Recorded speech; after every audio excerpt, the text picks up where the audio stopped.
এখন নিটের আর যখন 45 to 50 days বাকি, এই মোমেন্টে দাঁড়িয়ে জাস্ট একটা স্ট্র্যাটেজি আছে যেটা তোমাদের নিটের কাছাকাছি পৌঁছে দিতে পারবে।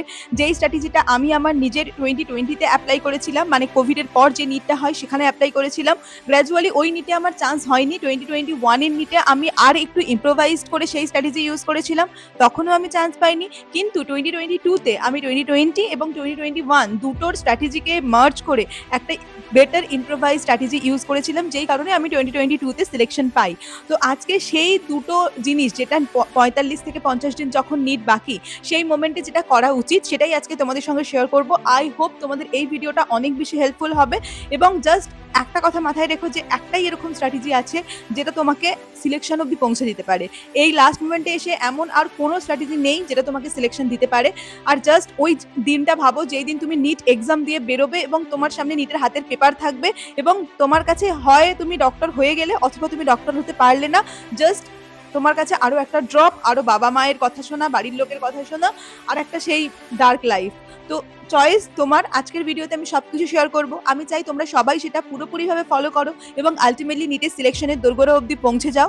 That's it. সো চলো উইদাউট এনি ফার্দার ডিলে ভিডিওটা স্টার্ট করি। আই হোপ এটা ভীষণ হেল্পফুল হতে চলেছে তোমাদের জন্য। তো তোমরা আমাকে অনেকেই বারবার করে বলেছিলে যে দিদি এমন একটা জায়গার খোঁজ দাও যেখানে আমরা একই সাথে ক্লাস 9 হোক, ক্লাস 10 হোক, ক্লাস 11 হোক, ক্লাস 12 হোক, কিংবা যে কোনো competitive exam like WBJEE, NEET বা জেন পাস, সমস্ত কিছুর প্রিপারেশনসই একসঙ্গে করতে পারবো। তো এই সবগুলোর কথা মাথায় রেখে আমি তোমাদের সাজেস্ট করতে চাই ফিজিক্সওয়ালা বাংলা, যেখানে শুরু হয়েছে গোটা বাংলার বিগেস্ট এডুকেশনাল ফেস্টিভ্যাল, যার আমরা নাম দিয়েছি জ্ঞানোৎসব 2026। তো এখানে তোমরা পেয়ে যাচ্ছ প্রচুর ধামাকাদার অফার, প্রচুর ডিসকাউন্ট এবং প্রচুর প্রচুর ব্যাচের একটা হিউজ অপরচুনিটি। এবং এক একটা ব্যাচের দাম তো কাইন্ড অফ হাফ হয়ে গেছে। তো হাফ প্রাইসে তোমরা অনেক ব্যাচও অ্যাভেলেবেল এখানে পেয়ে যাচ্ছ। সেই সঙ্গে থাকছে ডেইলি কোশ্চেন প্র্যাকটিসের ব্যবস্থা, লাইভ লেকচার এবং ডাউট সলভিং এর একটা হিউজ অপরচুনিটি। তো সবকিছু মিলিয়ে জ্ঞানোৎসব 2026 কিন্তু ফিজিক্সওয়ালা বাংলা তোমাদের জন্য একটা বিশাল অপরচুনিটি সুযোগ করে দিচ্ছে। তো এখানে অনেক ব্যাচ লঞ্চ হচ্ছে। তো কোন কোন ব্যাচ লঞ্চ হলো চলো সেগুলো একটু দেখে নিই। যারা WBJEE এর পাশাপাশি বায়োলজির প্রিপারেশনস করতে চাও, তারা ক্লাস 12 এর জন্য লঞ্চ করেছে লক্ষ্য বাংলা 2027 ব্যাচ। এই ব্যাচটার আগের প্রাইস ছিল ঠিক 6000, কিন্তু এখন এটার অফার প্রাইস বা কাট প্রাইস জ্ঞানোৎসবের জন্য দাঁড়িয়েছে 4000। এছাড়া ক্লাস 11 এর জন্য লঞ্চ হয়েছে অর্জুনা বাংলা ব্যাচ, যেটাও 2027 এর জন্য অ্যাপ্লিকেবল এবং ক্লাস 11 এর জন্য অ্যাপ্লিকেবল। এটারও কিন্তু আগে প্রাইস ছিল 6000, এখন অফার প্রাইস দাঁড়িয়েছে 4000।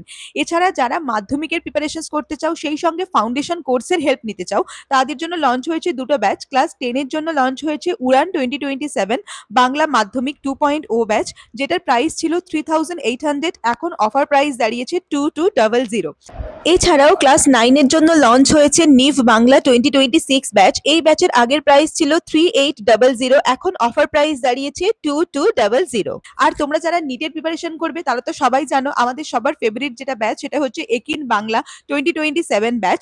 একিন নিট বাংলা 2027 ব্যাচ, এই ব্যাচের আগের প্রাইস ছিল 6000 এবং এখন এটার প্রাইস গিয়ে দাঁড়িয়েছে অফার প্রাইস জ্ঞানোৎসব উপলক্ষে অনলি অ্যান্ড অনলি 4000। এছাড়া যারা WBJEE প্রিপারেশন করছো তাদের জন্য লঞ্চ হয়েছে প্রয়াস WBJEE বাংলা 2027 ব্যাচ। এই ব্যাচের যেটা প্রাইস ছিল সেটা হচ্ছে 6000, এখন জ্ঞানোৎসবের অফার প্রাইসে দাঁড়িয়েছে 4000। এছাড়া যারা হায়ার সেকেন্ডারি প্রিপারেশন করতে চাও, মানে ক্লাস 11 বা 12 এ পড়ো, তারা সেমিস্টার 1 বা সেমিস্টার 2 এর জন্য প্রিপারেশন করতে চাও, তাদের জন্য লঞ্চ হয়েছে উদয় বাংলা 2027 ব্যাচ। এটারও অফার প্রাইস আগে ছিল কিন্তু 4000 এবং এখন কাট প্রাইস অফার প্রাইস গিয়ে দাঁড়িয়েছে 2200। এছাড়া সেমিস্টার 3 এবং সেমিস্টার 4 এর জন্য লঞ্চ হয়েছে পরিশ্রম বাংলা 2027 ব্যাচ। এটার কাট প্রাইস দাঁড়িয়েছিল কিন্তু আগে 4000, এখন অফার প্রাইস দাঁড়িয়েছে 2200। তোমরা যারা আর্টস স্ট্রিমের প্রিপারেশন করছো, সেটা 11 বা 12 থেকে হোক, তাদের জন্য লঞ্চ হয়েছে উদয় আর্টস বাংলা 2027 ব্যাচ সেমিস্টার 1 এবং সেমিস্টার 2 এর জন্য। এটার আগের প্রাইস ছিল 4000 এবং এখন প্রাইস দাঁড়িয়েছে 2200। এছাড়া পরিশ্রম আর্টস বাংলা 2028 ব্যাচ, এটা লঞ্চ হয়েছে সেমিস্টার 3 এবং সেমিস্টার 4 এর জন্য। এটার প্রাইস ছিল আগে 4000, এখন এটারই প্রাইস দাঁড়িয়েছে 2200।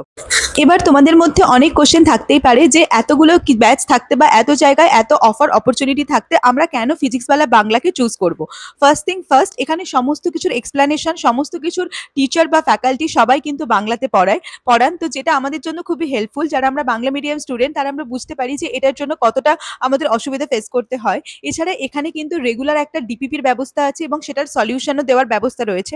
শুধু তাই নয়, রেগুলার মক টেস্টের ব্যবস্থা রয়েছে এবং সেই মক টেস্টের পর সেটার অ্যানালিসিসেরও ব্যবস্থা রয়েছে। এছাড়াও এখানে রয়েছে রেগুলার লাইভ ইন্টারঅ্যাক্টিং ক্লাস এবং শুধু রেগুলার লাইভ ইন্টারঅ্যাক্টিং নয়, যদি তুমি কোনো ক্লাস মিস করো তার জন্য কিন্তু রেকর্ডেড ক্লাসেরও ব্যবস্থা রয়েছে, মাইন্ড ম্যাপসের ব্যবস্থা রয়েছে এবং ডিটেল সলিউশনেরও ব্যবস্থা রয়েছে এবং ডিপিপি যেগুলো থাকছে সেগুলোর যদি কোনো ডাউট হয় তাহলে সেই ডাউটটাকে সলভ করার জন্য 24/7 ডাউট সলভিং এরও কিন্তু একটা ব্যবস্থা রয়েছে। এছাড়া এখানে এক্সাম স্ট্র্যাটেজি অনেক কিছু অ্যাপ্লাই করা হয়, যেগুলো স্টুডেন্টদের শেখানো হয় যাতে তারা প্রপার কম্পিটিটিভ লেভেলে খুব ভালোভাবে প্রিপারেশন করতে পারে। তো এই যে অফার বা অপরচুনিটি রয়েছে এটা কিন্তু খুব কম দিনের জন্য ভ্যালিড, মাত্র কিন্তু 15th মার্চ থেকে শুরু করে 25th মার্চ অবধি এই জ্ঞানোৎসবের অফারটা কিন্তু ভ্যালিড থাকবে। তো তোমরা যারা এর মধ্যে কোনো ব্যাচ পারচেস করতে চাও বা যে কোনো কিছু পারচেস করতে চাও সেটা কিন্তু অবশ্যই করতে পারো। তো আমার কুপন কোড ইউজ করতে পারো। আমার কুপন কোড হচ্ছে DEB200, যেটা আমি অলরেডি স্ক্রিনে এবং এখানে মেনশন করে দিয়েছি। তো যদি কোনো ব্যাচ পারচেস করতে চাও অবশ্যই কুপন কোড ইউজ করো। জ্ঞানোৎসব কিন্তু শুধুমাত্র একটা কোনো ফেস্টিভ্যাল নয়, এটা কিন্তু স্টুডেন্টদের তার মঞ্জিল অবধি পৌঁছে দেওয়ার জন্য একটা রাস্তা। তো তোমরা যারা অলরেডি সিরিয়াস হয়ে পড়াশোনা করতে শুরু করে দিয়েছো এবং নিজেদের ড্রিম কলেজ বা ড্রিম ডেস্টিনেশনে পৌঁছতে চাও তারা কিন্তু অবশ্যই এটা চেক আউট করতে পারো। So all the links are given in description box below, go and check it out. তো একদম প্রথমে আমি যে কথাটা বলবো সেটা হচ্ছে আইসোলেশনস। দেখো তুমি এখন নিটের এমন একটা জায়গায় দাঁড়িয়ে আছো, এমন একটা সিচুয়েশনে দাঁড়িয়ে আছো যেখানে নিজেকে আইসোলেট করতে হবে। সেটা সোশ্যাল মিডিয়া থেকে হোক, সেটা ইনস্টাগ্রাম, হোয়াটসঅ্যাপ, ফেসবুক কিংবা ইউটিউব থেকে হোক, সমস্ত জায়গা থেকে নিজেকে আইসোলেট করতে হবে। আইসোলেট করাটা কেন দরকার? কারণ তুমি যদি সমস্ত কিছুর মধ্যে থাকো তাহলে তো কখনোই তুমি নিটের ওই জরুরতটা ফিল করবে না। হ্যাঁ, আমার অনেক ফ্রেন্ড আছে যাদের ফোনে হোয়াটসঅ্যাপ ছিল তারপরেও তারা নিটে চান্স পেয়েছে। আমার এমন অনেক ফ্রেন্ড আছে যাদের ফোনে ইনস্টাগ্রাম, ফেসবুক ছিল, তারাও নিটে চান্স পেয়েছে। কিন্তু তোমার মধ্যে হয়তো সেই কোয়ালিটি নেই বা তোমার মধ্যে হয়তো সেই ব্যাপার নেই যেই কারণে তুমি আজকে এই ভিডিওটা দেখছো, এবং তোমার সেই নিজেকে ওই জায়গায় দাঁড়ানোর জন্য বা ওই জায়গায় নিজেকে নিয়ে যাওয়ার জন্য তোমাকে নিজেকে আইসোলেট করাটা খুব দরকার। তো আমার যখন নিট 2020 হয় তখন আমি প্রথম দিকে তো অনেক বেশি হোয়াটসঅ্যাপ অ্যান্ড অল এইসব ইউজ করতাম, কিন্তু যখন আর নিটের ঠিক ওই লাস্ট বার যখন পোস্টপোনমেন্টটা হয়, তো যখন আর 20-25 দিন বাকি ছিল নিটের, তখন আমি অলরেডি ডিসাইড করে ফেলেছিলাম যে আমার ফোনে আর কিছু থাকবে না। না থাকবে, আমার তো হোয়াটসঅ্যাপ ছাড়া কিছু ছিল না তখন, বাট ওটা আমি ডিসাইড করে নিয়েছিলাম যে হোয়াটসঅ্যাপও আমি আর রাখবো না, জাস্ট টেলিগ্রাম থাকবে। এবং ওইটা আমি 2020 থেকে শুরু করে 2021, 2022 যতদিন না পর্যন্ত আমি নিটে চান্স পাই ততদিন পর্যন্ত কিন্তু আমি এটা কন্টিনিউ করেছিলাম। তো লাস্ট যখন খুব কম দিন বাকি, ধরো 45 দিন বা 50 দিন বাকি, সেই মোমেন্টে দাঁড়িয়ে এসে এটা সবচেয়ে ক্রুশিয়াল স্টেপ যে তোমাকে সমস্ত সোশ্যাল মিডিয়া, সমস্ত জায়গা যেখানে যেখানে তুমি আছো, যেখানে তোমার ডিস্ট্রাকশনস এর একটা জায়গা থাকছে, সেই সমস্ত জায়গা থেকে কিন্তু তোমাকে নিজেকে বের করে আনতে হবে। তুমি যদি নিজেকে বের করে না পারো তাহলে প্রথম স্টেপেই তুমি হেরে গেলে, ঠিক আছে? তো এই স্টেপটা কোনোভাবেই কিন্তু হারা যাবে না, এটা প্রথম কথা। এবার যে সেকেন্ড স্টেপটা নিয়ে বলবো সেটা হচ্ছে আইসোলেশনের পাশাপাশি যেটা দরকার সেটা হচ্ছে নিজেকে বোঝা। মানে আমি কোথায় দাঁড়িয়ে আছি, আমার এখন প্রিপারেশন ঠিক কোন লেভেলে আছে। এবং এখানে লজ্জা পাওয়ার কিছু নেই, এখানে ভয় পাওয়ার কিছু নেই, এখানে এরকম ভাবার কিছু নেই যে আমি তো এত পিছিয়ে আছি বা নিজের কাছে লোকানোরও কিছু নেই। আমার যখন 2020-20 কথা যদি আমি বলি, তখন আমার প্রিপারেশন খুব খারাপ ছিল। শুধুমাত্র বায়োলজি 4টে থেকে 5টা চ্যাপ্টার ছাড়া আমার আর কিচ্ছু রেডি ছিল না। তারপরেও আমি গোটা সিলেবাসটা ওই 1 মাসে কভার করার চেষ্টা করেছিলাম। তো এখনো তো 45 দিন বাকি, 50 দিন বাকি, কাইন্ড অফ 1.5 মাসের ওপরে বাকি। তো এই 1.5 মাসে যদি তোমার কিছু না হয়ে থাকে, তুমি যদি একদম জিরোতে থাকো, আমি জানি সেটা কেউ নেই, তাও বলছি যদি জিরোতে থাকো তারপরও একবার নিজে চেষ্টা করে দেখো। এই একবার যদি পুরো সিলেবাসটা কভার করে দাও না, এই একবার যদি সমস্ত কিছুটা কভার করে নাও না, তাহলে কিন্তু কোনো অসুবিধা নেই। তো তুমি শুধু একবার লাস্ট এটা ট্রাই করো যে আমার আমার মানে সচ্চাইটা কি, আমি কোথায় দাঁড়িয়ে আছি সেটা যেন আমি নিজেকে বলতে পারি। এবং তারপরে যেটা করতে হবে সেটা হচ্ছে একটা জায়গায় চার্ট বানাও, একটা এরকম ডায়েরি বানাও বা যে কোনো কিছু একটা বানাও এবং তার মধ্যে সমস্ত কিছু লিখে নাও। লিখে নাও বলতে একটা বায়োলজির জন্য লিস্ট বানাও, একটা ফিজিক্সের জন্য লিস্ট বানাও, একটা কেমিস্ট্রির জন্য লিস্ট বানাও। তোমার যতটা প্রিপারেশন হয়ে থাকুক সেটা তুমি লিখে নাও, লেখাটা খুব দরকার। হলো নেক্সট, এবার নিজেকে একটা প্রপার ওয়েতে নিয়ে আসো। ওয়েতে মানে কি, আমি আওয়ার ওয়াইজ মানে এতদিন আমরা সারাদিনের কি কি হয়েছে সেগুলোকে আমরা প্রপার নোট ডাউন করেছি। তো এখন আমার যেটা কাজ হবে সেটা হচ্ছে কি কি আমি লিস্ট করছি সেটাকে আমার প্রপার নোট ডাউন করতে হবে। মানে কি, ধরো আমার আওয়ার ওয়াইজ মানে ধরো বায়োলজির 4টে চ্যাপ্টার আছে, ঠিক আছে? 4টে চ্যাপ্টার আমাকে করতে হবে, আজকে আমি ওটা টার্গেট করছি যে বায়োলজির আমাকে 4টে চ্যাপ্টার করতে হবে।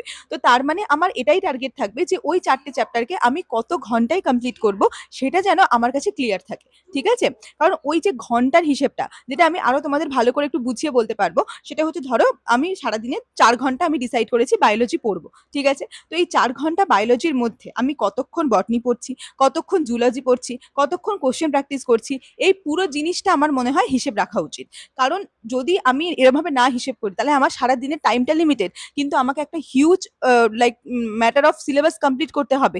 যেখানে বায়োলজি করতে হবে, যেখানে ফিজিক্স করতে হবে, যেখানে কেমিস্ট্রি করতে হবে। তো সেখানে কিন্তু আমি কোনোভাবেই আওয়ার ওয়াইজ না হিসেব করলে প্রপার কিন্তু টাইম ওয়াইজ মেনটেন করতে পারবো না। এরকম হবে একটা 2 ঘন্টার যেটা আমার যে চ্যাপ্টারটা আমার 2 ঘন্টায় শেষ করার কথা, সেই চ্যাপ্টারটা আমি 4 ঘন্টা লাগিয়ে দিলাম বা 5 ঘন্টা লাগিয়ে দিলাম। তখন কিন্তু আমার সিলেবাস শেষ হবে না বা তখন কিন্তু আমি যে দিনের মধ্যে এটা শেষ করব ভেবেছি সেটা কিন্তু মানে হবে না। দেখো এখন সবচেয়ে যেটা বেশি ক্রাইসিসের কাজ করবে সেটা হচ্ছে আমার কাছে চ্যাপ্টার অনেক বেশি, আমার কাছে পড়তে হবে অনেক বেশি, কিন্তু আমার কাছে টাইম অনেক কম আছে। যেটা সবসময় হয়ে থাকে লাস্ট মোমেন্টে এসে যে প্রবলেমটা আমাদের সবার হয় যে টাইমই নেই, একদম টাইম নেই। তো সেই টাইম নেই বলেই কিন্তু এইভাবে যে টাইমটাকে আমাকে বাঁধতে হবে। ঠিক আছে? তাহলে সারাদিন যদি তুমি 4 ঘন্টা বায়োলজি পড়ো, সেখানে তুমি যদি 1 ঘন্টা করে এক একটা করে বায়োলজির চ্যাপ্টার নাও এবং বাকি 2 ঘন্টা যদি প্র্যাকটিসে রাখো তাহলে এনাফ। ঠিক আছে? এরপরে তুমি ফিজিক্সকে ওরকম দাও, কেমিস্ট্রিকে ওরকম দাও। এবার সবচেয়ে বেশি প্রবলেম হয় কিন্তু বায়োলজির থেকে প্রবলেম হয় ফিজিক্স আর কেমিস্ট্রিতে। কারণ বায়োলজি তাও আমরা পড়তে থাকি সারা বছর টুকটাক আমাদের এনসিইআরটি রিভিশন প্র্যাকটিস এগুলো চলতেই থাকে। কিন্তু মেন যেটা প্রবলেম হয় সেটা হচ্ছে ফিজিক্স আর কেমিস্ট্রি। আর আমার তো যেটা প্রবলেম হচ্ছিল সেটা হচ্ছে আমার এরকম মনে হচ্ছিল আমি সমস্ত চ্যাপ্টারই পড়েছি কিন্তু কোনো চ্যাপ্টারই আমার এক্সামের মতো করে রেডি নেই। মানে এক্সামে কোশ্চেন আসতে পারছি না, ইজি কোশ্চেন গুলো পারছি, একটু মডারেট বা হাই লেভেলের কোশ্চেন যখনই চলে আসছে তখন কিন্তু আর একদমই পারছি না। তো এটা কিন্তু একটা হিউজ ব্যাপার। মানে ম্যাক্সিমাম স্টুডেন্ট আমার মনে হয় কেমিস্ট্রি আর ফিজিক্সের এই জায়গাটাতে এসে আটকে যায়। তো সেই জন্য আমি বলবো প্রতিদিন দুটো করে ফিজিক্সের একটা করে, কেমিস্ট্রির একটা করে চ্যাপ্টার নাও। ঠিক আছে? তার মধ্যে কিছু চ্যাপ্টার তো থাকবে যেটা তোমার হয়েছে বা নাই হোক, একদমই না হোক, একদম জিরোতেই আছো আমি ধরে নিলাম। একটা করে ফিজিক্স চ্যাপ্টার ধরো, একটা করে কেমিস্ট্রি চ্যাপ্টার ধরো। ঠিক আছে? যদি সেখানে ভালো কোনো ফিজিক্স ওয়ালা থেকে হোক বা যে কোনো জায়গা থেকে হোক, সেখান থেকে যদি তুমি কোনো ভালো ভিডিও দেখতে পাও, যদি ওয়ান শট কোনো ভালো পাও, আমাদের সময় তো এমআর স্যারের ওয়ান শটের ভিডিও ছিল বা ফিজিক্স ওয়ালা স্যারের ওয়ান শটের ভিডিও ছিল। তো সেরকম যদি কোনো ওয়ান শটের ভিডিও পাও সেগুলো দেখো এবং কোশ্চেন প্র্যাকটিস করো। এখন কিন্তু কোশ্চেন প্র্যাকটিসের জন্য পারফেক্ট মেটেরিয়াল হচ্ছে পিওয়াইকিউ। পিওয়াইকিউ ছাড়া আমি আর কাউকেই আর অন্য কোনো কিছু মানে বলবো না যে তুমি অন্য কোনো কিছু ফলো করো। এখন এই মোমেন্টে দাঁড়িয়ে প্রিভিয়াস ইয়ার সবচেয়ে বেশি হেল্পফুল। আর সত্যি কথা যদি বলতে চাও তাহলে কিন্তু বায়োলজির ক্ষেত্রে স্পেশালি, বায়োলজির ক্ষেত্রে বলবো না, সরি, ফিজিক্স আর কেমিস্ট্রির ক্ষেত্রে কিন্তু বহুবার, এক সেকেন্ড, ফিজিক্স আর কেমিস্ট্রির ক্ষেত্রে কিন্তু প্রিভিয়াস ইয়ার কিন্তু অনেক বেশি হেল্পফুল হয়ে থাকে। ঠিক আছে? স্পেশালি তোমার ফিজিক্যাল কেমিস্ট্রি বলো বা তোমার অর্গানিক কেমিস্ট্রি বলো বা ইনঅর্গানিক কেমিস্ট্রি, সমস্ত ক্ষেত্রে কিন্তু প্রিভিয়াস ইয়ারের একটা অনেক বড় ভূমিকা আছে।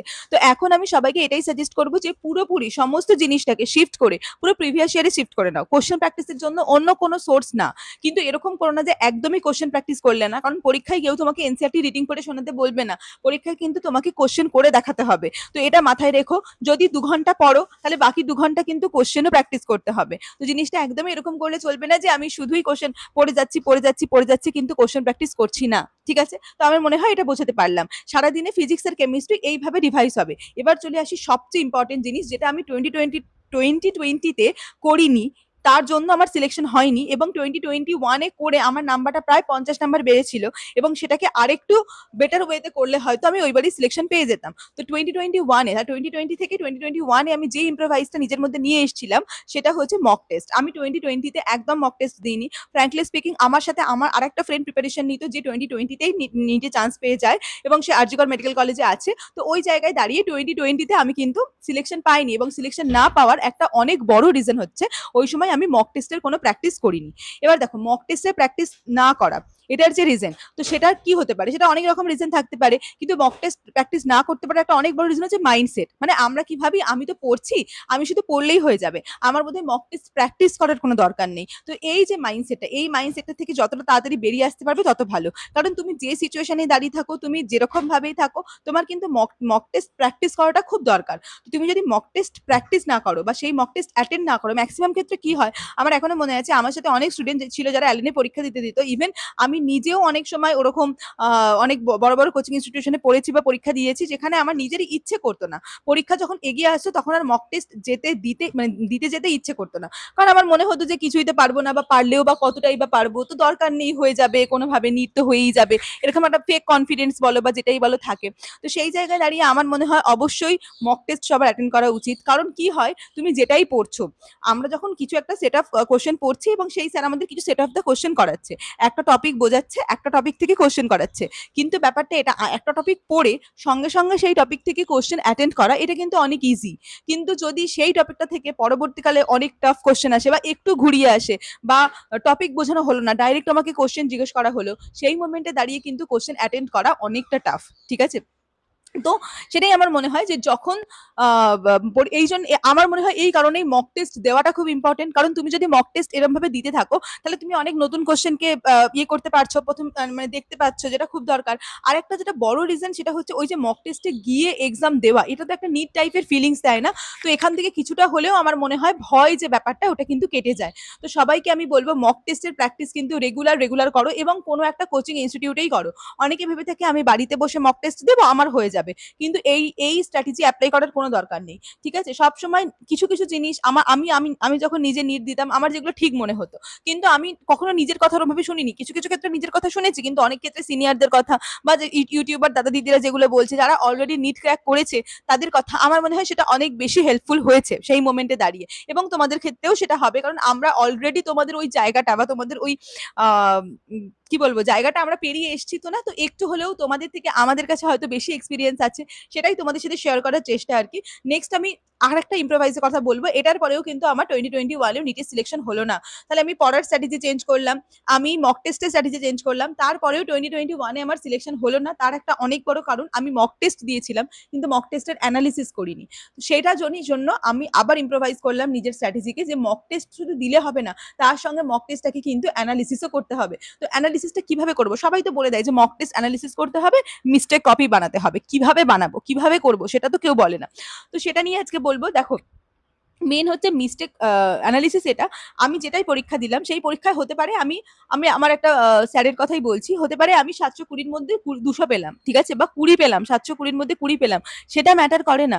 আমি যে 700 নাম্বার পারলাম না, সেটা আমি কেন পারলাম না, এবং যে 700 নাম্বারের মধ্যে আমি 20 পেয়েছি, সেই 20-র মধ্যে আমি কোন কোশ্চেনটা তুক্কা লাগিয়েছি, কোন কোশ্চেনটা বন্ধুর থেকে শুনেছি, কোন কোশ্চেনটা নিজে করেছি, আর কোন কোশ্চেনটা আমার প্রিভিয়াস ইয়ারে ছিল, আমি সেখান থেকে পেয়ে গেছি, ডাইরেক্ট কমন পেয়ে গেছি, আমি উত্তর দাগ দিয়ে দিয়েছি, আমার মুখস্থ হয়ে গেছিল। তো এইটা বেশি ইম্পর্টেন্ট, যে আমি কোন কোশ্চেনটা।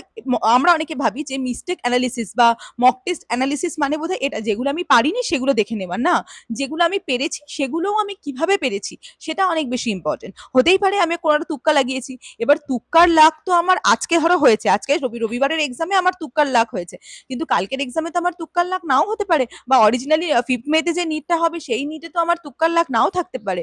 তো তুক্কাটাকে কিন্তু আমাকে নেগেটিভ হিসাবেই ধরতে হবে। তুক্কাটাকে কিন্তু কোনোভাবেই যে হ্যাঁ আমি ভালো পরীক্ষা দিয়েছি এভাবে ধরলে হবে না। ঠিক আছে? তো এই জায়গায় মানে আমার আরেক স্যার, মানে আমি যখন কোচিং ইনস্টিটিউশনে পড়তাম একটা বড়, তো ওখানে একটা স্যার একটা কথা বলতেন, আমার এখনো মনে আছে, যে আমি মক টেস্টে কটা কোশ্চেন পারলাম না সেটা ম্যাটার করে না। আমি এই মক টেস্টে যেই কোশ্চেনগুলো পারলাম না, পরের মক টেস্টে যেন সেই কোশ্চেনটা এলে আমি করে আসতে পারি, এটা ম্যাটার করে।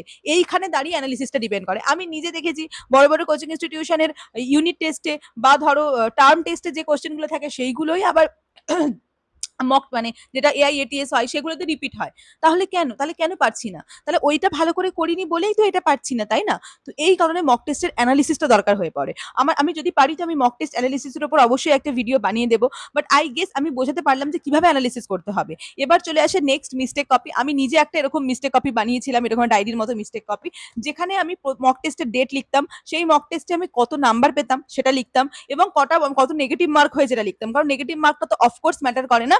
তো নেগেটিভ মার্ক কত হয়েছে সেটা আমি লিখে রাখতাম, এবং সেইখানে আমি যে কোশ্চেনগুলো পারলাম না, যে কোশ্চেনগুলো আমি তুক্কা মারলাম, বা যে কোশ্চেনগুলো আমার ঠিক হতে হলো না, সেইগুলো আমি ওখানে লিখতাম। এবং প্রত্যেকটা পরীক্ষার আগে, এবং স্পেশালি নিট যেদিন আমি দিতে যাই তার দুদিন আগে থেকে, আমি দুদিন আগে প্রতিদিন সকাল, এক সপ্তাহ আগে প্রতিদিন সকালবেলা আমি ওইটা রিভিশন করে যেতাম। এবং আমি নিট যখন দিতে যাই তার আগের দিনও, মানে সেই দিনও সকালবেলা আমি ওইটা একবার দেখে গেছিলাম।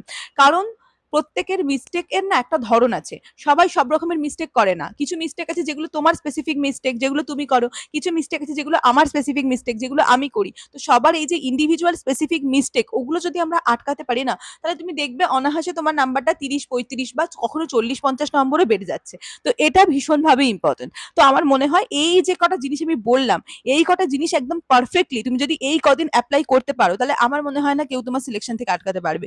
কিন্তু সবার আগে যেটা দরকার আমি আগেও বলেছি, আমি আবারও বলছি, সবার আগে যেটা দরকার নিজেকে সমস্ত জায়গা থেকে আইসোলেট করা, first thing first. And second thing, একটা টার্গেট মার্কস ডিসাইড করা যে কোন টার্গেট মার্কসের পিছনে আমি ছুটছি। সবার টার্গেট মার্কস সমান হবে না, কেউ 500-র জন্য খাটছে, কেউ 600-র জন্য খাটছে, কেউ 700-র জন্য খাটছে। তো যার যেটাই টার্গেট মার্কস হোক সেটা নিয়ে কোন রকম কোনো মানে লজ্জা পাওয়ার কিছু নেই যে আমি 500 কেন টার্গেট করছি। তোমার যদি রিকোয়ারমেন্টস 500 থাকে, তুমি যদি 500 তে সিলেকশন পেয়ে যাও, তাহলে অফকোর্স তুমি 500-র জন্য টার্গেট করবে। কেউ যদি মনে করো আমি better to better college deserve করি, আমি 600-র জন্য খাটবো, তাহলে তুমি 600-র জন্য খাটো। কেউ যদি মনে করে না আমার এমস দিল্লি, তাই যেন আমি 700 প্লাস বা 715 প্লাসের জন্য খাটবো, তাহলে সেটার জন্য খাটো। খাটাটা কিন্তু সবার জন্য কম্পালসারি, খাটতে হবেই। এবার মার্কসটা কিন্তু ডিফারেন্ট হতে পারে। সো আমার মনে হয় আমি যতটা যেটা বলতে চেয়েছিলাম সেটা পুরোটা ক্লিয়ার করতে পারলাম। এরপরও যদি কারোর কোনো কোয়েশ্চেন থাকে তাহলে অবশ্যই আমাকে কমেন্ট করে জানাও, বা যদি নেক্সট কোনো ভিডিও দেখতে চাও সেটাও আমাকে কমেন্ট করে জানাতে পারো। So that's it. সবাই খুব ভালো করে পড়াশোনা করো। All the best. মাত্র আর কদিন বাকি। এই কদিন একটু ভালো করে খাটো, তোমার জন্য অনেক একটা ব্রাইট অ্যান্ড বেটার ফিউচার তুমি ডিজার্ভ করছো। So that's it for today's video. দেখা হচ্ছে পরের ভিডিওতে খুব তাড়াতাড়ি। ততক্ষণ পর্যন্ত খুব ভালো করে পড়াশোনা করতে থাকো। বাই।